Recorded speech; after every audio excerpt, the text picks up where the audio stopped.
طيب, so it's about time to start chapter 10, which is about catalysis and catalytic reactors.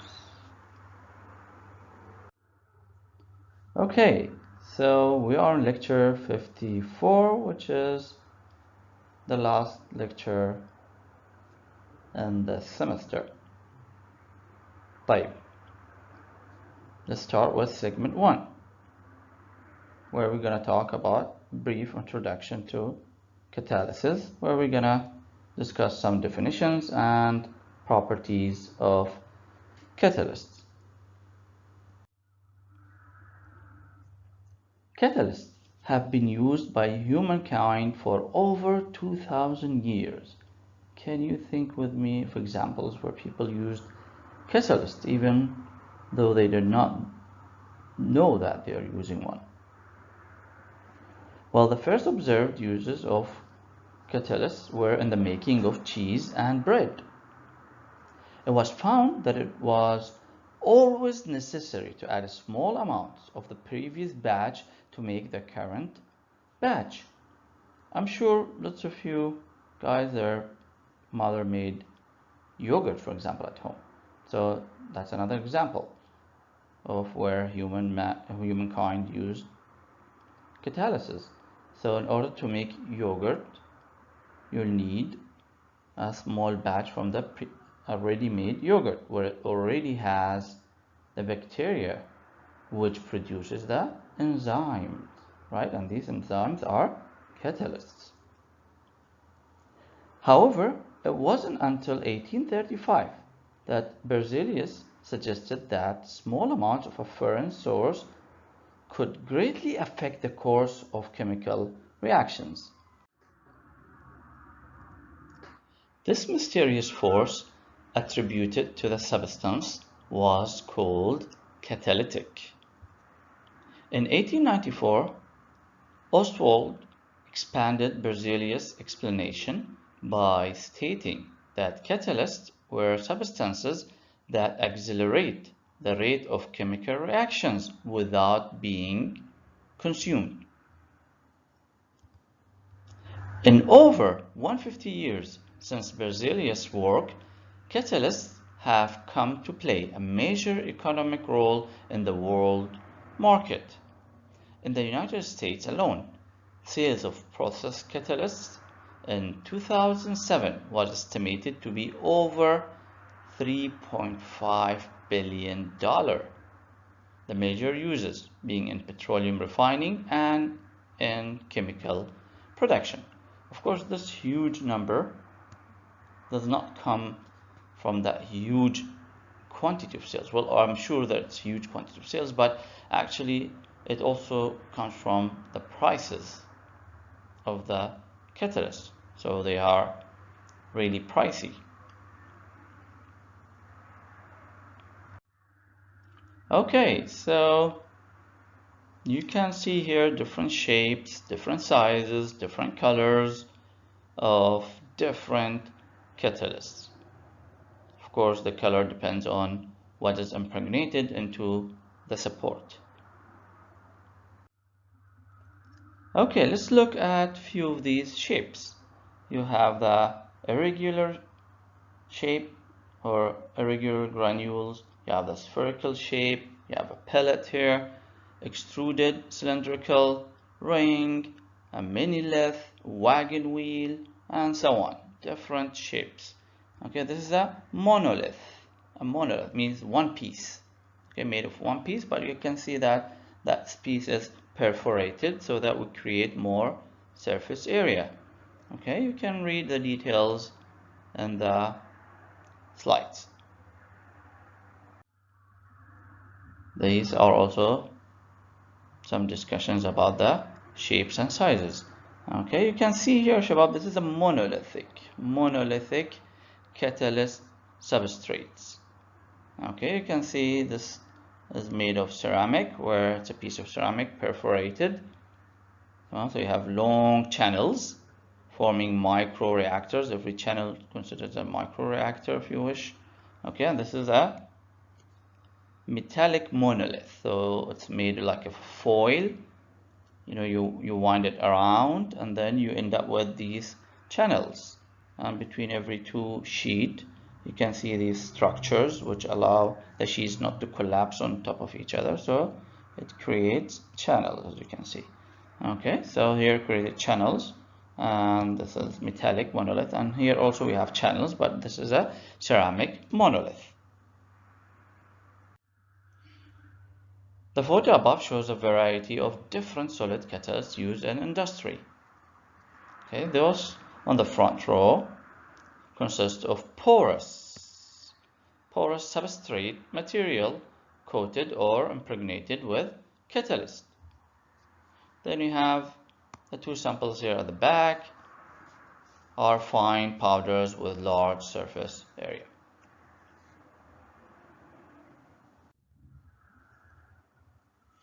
طيب, a catalyst is a substance that affects the rate of a reaction but emerges from the process unchanged.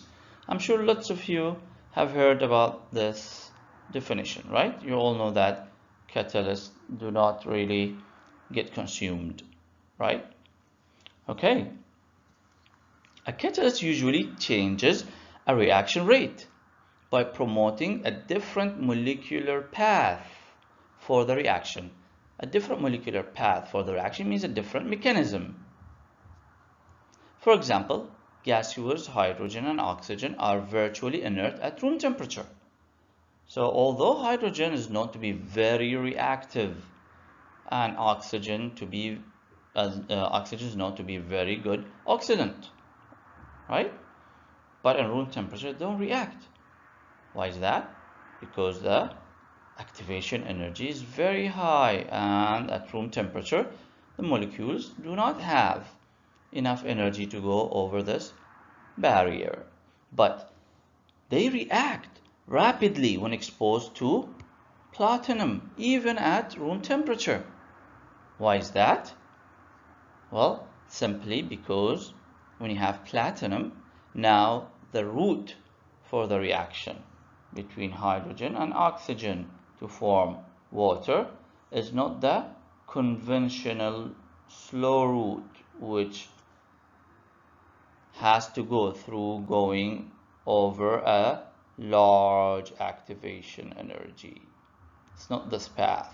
When you use platinum, there's another path where hydrogen gets absorbed in the platinum, and likewise the oxygen, and then there is maybe oxygen attacks the hydrogen adsorbed, or maybe an oxygen adsorbed reacts with the hydrogen adsorbed.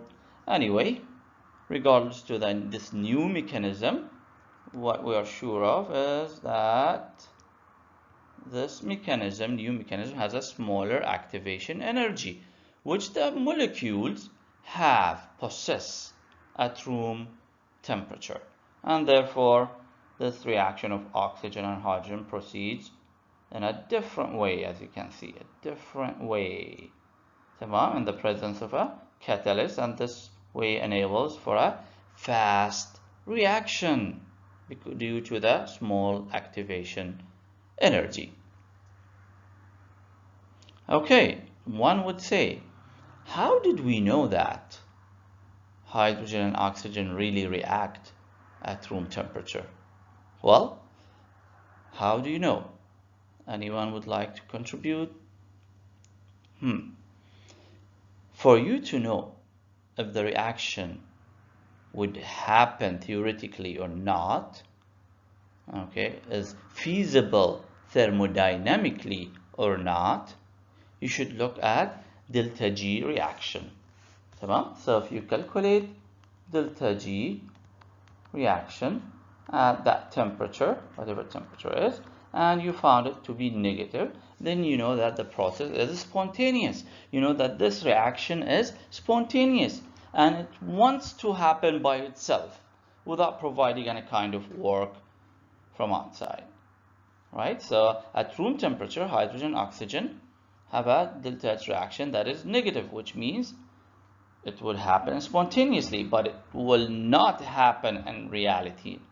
Why is that? Because of the large activation energy, because the rate is very, very, very slow, because kinetic is preventing this spontaneous reaction from happening. Okay, and the proof is when we add platinum, the reaction happens rapidly, because obviously the reaction is spontaneous, and when I have a platinum, it provides a different path for the reaction with a small activation energy, which means a very fast rate of reaction, and therefore you can see it happening rapidly. Normally, when we talk about a catalyst, we mean one that speeds up a reaction. Although, strictly speaking, a catalyst can either accelerate or slow the formation of a particular product species. Let's take this example. A goes to D, but at the same time, A could form for U, where D is the desired product and U is the undesired product. Okay, so we could have a catalyst which accelerates the rate of the first reaction. So we'll have lots of D produced. Or we could have a catalyst which actually decreases the rate of the second reaction. And in this case, I'll have only small amount of U is produced. In either cases, I'll have high selectivity. So this high selectivity was achieved with the virtue of the use of a catalyst, right? And whether this catalyst is accelerating the rate of the first reaction or demoting the formation of the U through decreasing the rate of the second reaction, in either cases I have high selectivity, I'm happy, and both of them are considered to be good catalysts.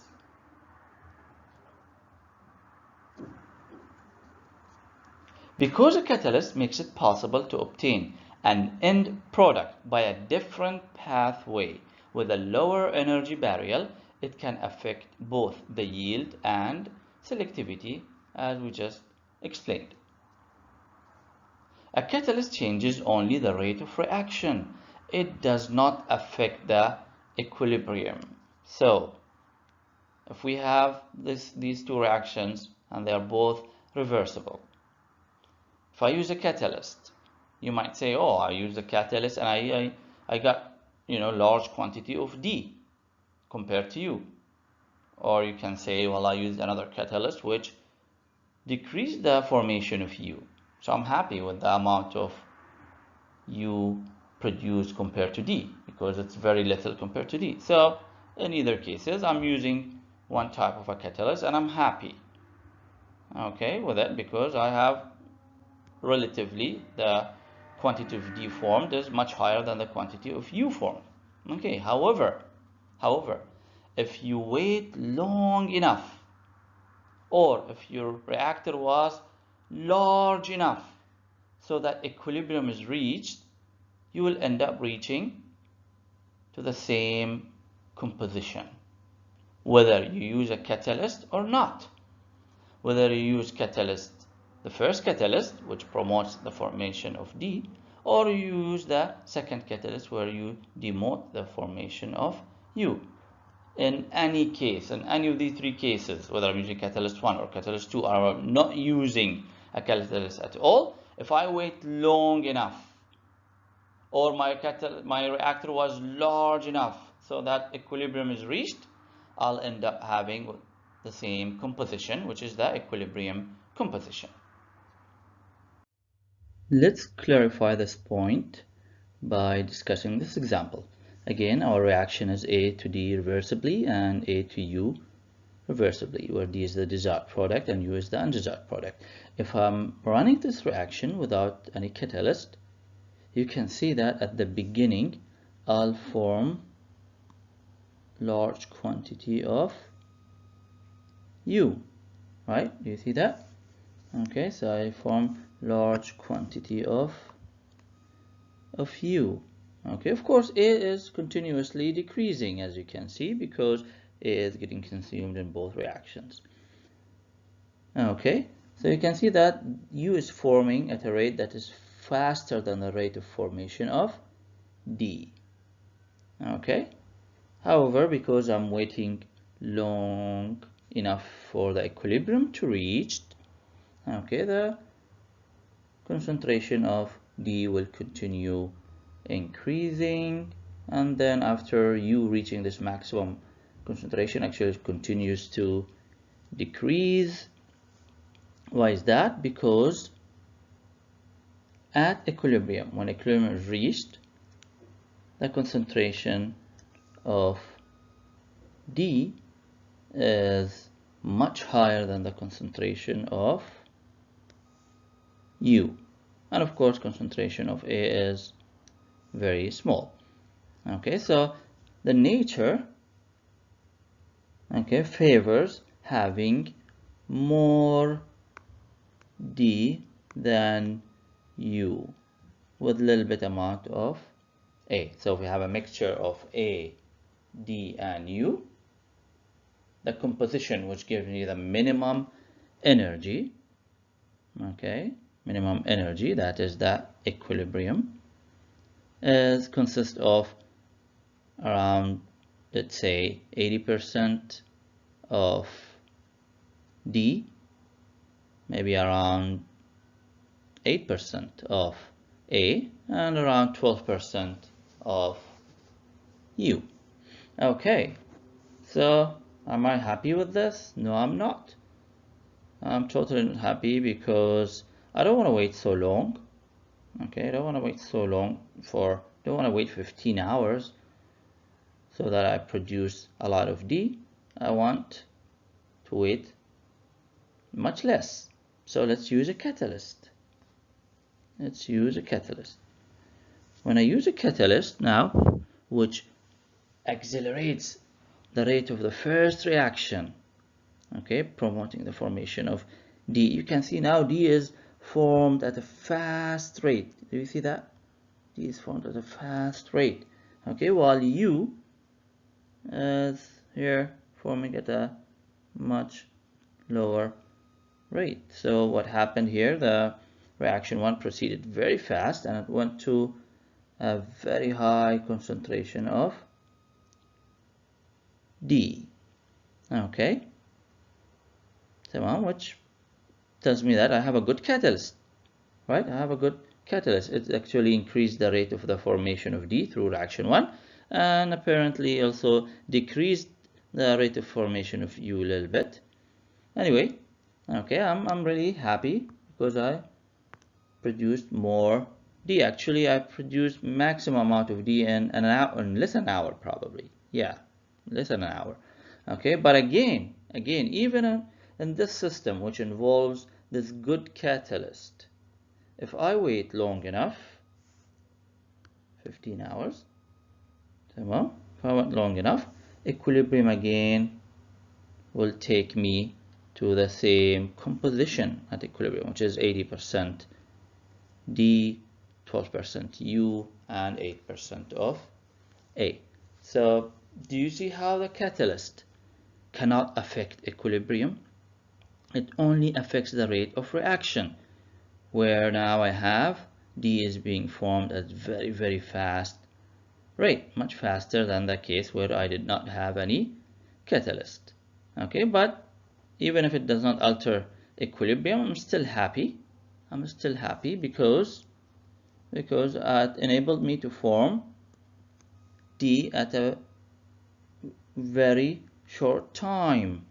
It enabled me to form huge quantity of D at a very short time. So actually I will stop. I'll start after an hour. I'll stop the reaction.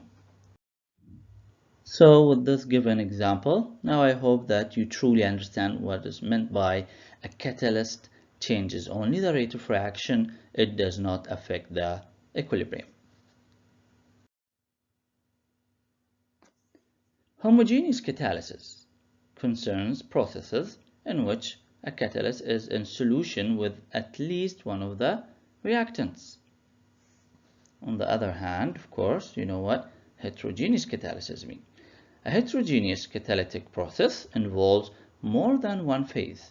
Usually the catalyst is a solid and the reactants and products are in liquid or gaseous form. A heterogeneous catalytic reaction occurs at or very near the fluid-solid interface. Because a catalytic reaction occurs at the fluid-solid interface, a large interfacial area is almost always essential in attaining a significant reaction rate. That's why you find that catalyst particles are porous. Do you see this particle here shown? It's porous, it's full of pores, right? It's not made airtight, it's not like not impermeable, it's permeable and it's porous. Why is that? Because we need lots of channels inside, which offers extra surface area. In many catalysts, this area is provided by an inner porous structure, as again seen in this picture, inner porous structure. The area possessed by some porous materials is surprisingly large. A typical silica alumina cracking catalyst has a pore volume of 0.6 cubic centimeter per gram, an average pore radius of 4 nanometer, and a surface area of 300 square meter per gram. Yes, you heard me, 300 square meter per gram, which means around 25 grams of this catalyst, only 25 grams of this catalyst have a total surface area which equals the surface area of a football field. ملعب كرة قدم. تمام? So this is how huge the number is when it comes to the surface area. A catalyst that has a large area resulting from pores is called a porous catalyst. Again, here the picture shows an example of a porous catalyst particle. Sometimes pores are so small that they will admit small molecules but prevent large ones from entering. Materials with this type of pore are called molecular sieves. Molecular sieves. So they are sieves. They're like screens. Okay, but on the molecular level. These sieves can form the basis for quite selective catalysts. So let's take an example here. This is the framework structure of two types of zeolites. This is fugicite type zeolite, as you can see, and has a 3D channel system with pores at least 7.4 angstrom in diameter. This pore is formed by 12 oxygen atoms in a ring. Okay, so you can see like there is a channel, it forms a channel. This channel has a diameter of around 7.4 angstrom. So now some molecules can pass through this, some molecules cannot really pass through these channels. Okay, let's take an application for this. This is a reaction of methane with toluene. Do you see the methane here? This is the methane. Okay, and this is the toluene. So I'm adding an alkyl group to the toluene to form dimethyl benzene, or known as xylene. Okay, and this CH3, the extra CH3 group that gets attached to the benzene ring, can be attached in position number 2. In this case, we'll have an orthoxylene, or it can be attached to position 3, forming metaxylene, or to the opposite position, position 4, and it will form the paraxylene. Okay, so let's see. When the toluene enters the pores of the catalyst along with the methane, the reaction takes place where you have, distribution of the product. Probably let's say 1/3 of the product is ortho, the other third is meta, the last third of the product is paraxylene. Let's assume this is the situation. However, when it comes to leaving the pores, which of these molecules you think is the easiest to leave the pores? Obviously, you would say this would leave the pores easily, while the other, because of the structure, because of the steric hindrance, they cannot really flow smoothly through the pores, especially that these pores are small.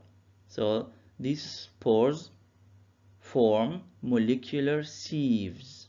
You can see that some molecules can pass through it.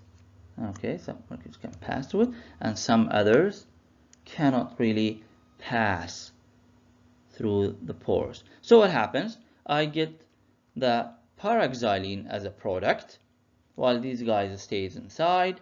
Therefore, they will convert back to after the concentration becomes huge inside, they convert back to the toluene and methane. And because more of the para will form, because its concentration is small inside the pore structure, more of these para will form and they won't leave.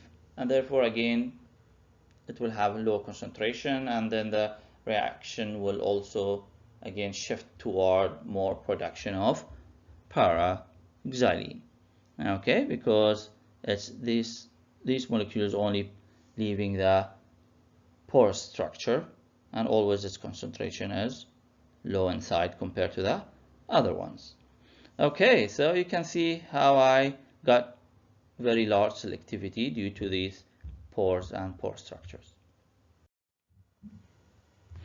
For processes where a pressure drop and heat removal are major consideration, the use of beds packed with porous catalysts is sacrificed. So we have some cases where we need to remove a lot of heat. That means we need large surface area, which means the diameter of the tube would be selected to be small compared to large, right? And here we'll cause some pressure drop as well. Okay, so what do? Well, we do not use packed bed catalyst. So what do we need to use then? Well, we need to use other setup. So my pipe will not be packed with catalyst now. So my pipe will have, actually, it's a huge, large diameter pipe, and it has like a gauze. Do you see the gauze here? Like a gauze. So here, when the flow goes through this gauze, it will not experience huge pressure drop. Okay, and same thing here. We could use a monolith, where we have metallic monolith or ceramic monolith. Again here, as you can see, the tube will not be packed with catalyst, so it will not experience huge pressure drop. Okay, so as you can see, now we are using a different structure. So in such cases, monolithic or wire gauze catalysts are used. But the problem here is that I do not have enough surface area compared if the active material was deposited on the surface area of catalyst particles, of the inner surface of catalyst particles. Okay, so obviously now I don't have the same amount of surface area. So what do we need? But we need to be, so here in such cases, we said monolithic or wire gauze catalysts are used, but need to be very active to compensate for the relatively lower surface area. Let's take some examples. We have the platinum gauze reactor used for ammonia oxidation. We have platinum monolithic catalytic converters used to oxidize pollutants in automobile exhaust gas. So in your car, this is the catalytic converter. Okay, this is different than the silencer. This is right after the engine. If you can see it here, it's right after the engine. Okay, so we're not talking about the silencer here. No, we're talking about this guy. Here you have the monolith, where you have, for example, platinum particles coated on the channel. Okay, so why is that? Because I want to avoid having pressure drop. Because if I use normal packed bed reactor, there will be huge pressure drop, which is unnecessary, and I want to avoid this in a car. Okay, and again, this is an example of the wire gauze setup, where you have all these wires and coated with platinum. So in this case, again, I avoid having pressure drop. Okay, so again, if you're wondering where the gauze is coming from, it's coming from the same word which we use to describe some of these medical textiles. Okay, type. Now let's understand the words supported versus unsupported catalyst. In some cases, a catalyst consists of minute particles of an active material dispersed over a less active substance called a support. So you can see this is a TM image, where we have here platinum over alumina. So platinum is deposited in the pores of aluminum, and the active material is the platinum. So here the alumina is only used as a support to offer surface area where the platinum particles are deposited on. The active material is frequently a pure metal or metal alloy. Such catalysts are called supported catalysts. So let's see here, the supported catalyst, platinum over alumina. The support is alumina, the active material is platinum, and this is used in petroleum reforming. And distinguished from unsupported catalysts. So here we have a photographic image where we have unsupported catalyst. This is an iron catalyst used for ammonia synthesis. Unsupported. So the catalyst is the iron itself, and you can see the pellets of iron. Of course, iron is cheap and we can afford to do this. But with platinum, it's very expensive. I cannot afford buying chunks of platinum, putting it into the reactor. Catalysts can also have small amounts of active ingredients added called promoters, which increase their activity. So I can promote this iron catalyst with some other active ingredients, which are called promoters. So this could be promoted with K2O or magnesium oxide, so potassium oxide, magnesium oxide, calcium oxide. They all can be added to the iron to promote its activity. Okay, again, let's review this. I know we have done this in chapter 4, just to make sure that you understand the difference between porous and non-porous material and how the particles are, like the surface area changes. Okay, so let's take a part of this. Let's take a part of this aluminum or platinum over alumina. Okay, and this is made of one particle, as you can see. Okay, so you have a non-porous metal active site. So although the alumina is porous, the aluminum oxide is porous, but the platinum particle is not porous. Okay, so we have a non-porous metal active sites. Okay, so again, I'm not referring to the porous alumina, which is used as a support. I'm not. So here we have a platinum nanoparticle radius of 10 nanometer.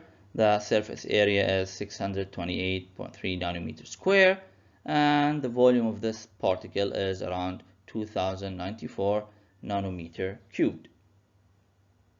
Okay, what happens if I split this particle into two? Now we have a platinum nanoparticle with a radius of 7.9 nanometer. It's the same quantities, the same mass of platinum. So basically it's the same volume. I'm not changing the volume. I'm not changing the mass. Okay, so I'm just splitting into two. Now after splitting into two, now we have the radius is 7.9 nanometer. Okay. Do we gain surface area? Yes, we do. See, the surface area here has increased because the particle size is reduced. Okay, so I gained quite good amount of surface area, around 26% increase in the surface area of the active material. It's still the same quantity of platinum. I dispersed it in a smaller particle size and I gained really good amount of surface area. Examples of supported catalysts are catalytic converter used in automobiles. So this is a supported catalyst. So we have catalytic converter used in automobiles. So the platinum here is coated on top of a ceramic. Okay, so it's not really chunk of platinum in your catalytic converter. What else? Aluminum on alumina catalyst used in petroleum reforming. Vanadium pentoxide on silica. So obviously here the silica is the support. What is the active site is coming from the vanadium pentoxide, used to oxidize sulfur dioxide in manufacturing sulfuric acid. Example of unsupported catalysts are platinum gauze for ammonia oxidation. Platinum gauze for ammonia oxidation. So here the wires are made of platinum, but they are fine wires. Okay. Promoted iron for ammonia synthesis. We just saw the picture. So here we have chunk of iron with a little bit other promoters. Silica alumina. Silica alumina. So here the silica alumina is not a support. It's by itself a catalyst. So here the silica alumina is used for the dehydrogenation as a dehydrogenation catalyst used in butadiene manufacturing. Let's learn a couple of terminologies. One parameter used to quantify the activity of a catalyst is the turnover frequency. It is the number of molecules reacting per active site per second at the conditions of the experiment. So it tells you how many molecules are reacting per that active site per second. It has a unit of per second, obviously. When a metal catalyst, such as platinum, is deposited on a support, the metal atoms are considered active sites. Okay, so now the active sites are the metal atoms. Okay. Then comes the second terminology, the dispersion. The dispersion, D, of the catalyst is the fraction of the metal atoms deposited that are on the surface. To better understand the meaning of dispersion, let's give you an example. So imagine that we have, this is the support and this is the platinum particle, and this particle consists of 100 atoms. Okay, 100 atoms. So are these 100 atoms all exposed to the surface, on the surface? Are they all accessible to the reacting material? Obviously not. Let's say 10% only of these atoms, 100 atoms, are, let's say 10 of these atoms are on the surface. The rest, of course, are in the middle, somewhere in the middle here. Okay, so they are not accessible because platinum particles are not porous. So actually the dispersion in this case will be 10% only. 10 atoms on the surface compared to 100 in total on this particle. So that's 10%. Okay, so that's the meaning of dispersion. And in case we have, for example, 1000 molecules of the reactant is reacting per second on this particle. Okay, on this particle.